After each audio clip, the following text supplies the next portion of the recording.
Upper police अधीक्षकांच्या पथकानं हातकणंगले तालुक्यातील नागाव माळवाडी इथल्या 3 पाणी जुगार अड्ड्यावर छापा टाकून एका हद्दपार आरोपीसह 10 जणांना अटक केली। त्यांच्याकडून रोख रक्कम आणि जुगाराचं साहित्य असा सुमारे 7,33,000चा मुद्देमाल जप्त करण्यात आलाय। हातकणंगले तालुक्यातील नागाव माळवाडी इथल्या निखिल नागावकर याच्या मालकीच्या पत्र्याच्या शेडमध्ये 3 पाणी जुगार अड्डा सुरू असल्याची माहिती अप्पर पोलीस अधीक्षकांच्या पथकाला मिळाली होती। त्यानुसार या पथकानं या ठिकाणच्या जुगार अड्ड्यावर छापा टाकला।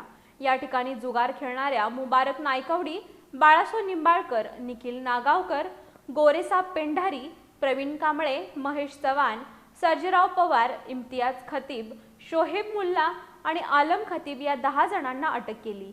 यातील शोहेब रियाज मुल्ला हा हद्दपार असून हद्दपारी आदेशांचा भंग करून तो या ठिकाणी जुगार खेळताना आढळून आलाय। अटक केलेल्या या 10 जणांकडून पोलिसांनी रोख रक्कम आणि जुगाराचं साहित्य असं सुमारे 7,33,000 रुपये किमतीचा मुद्देमाल जप्त केलाय।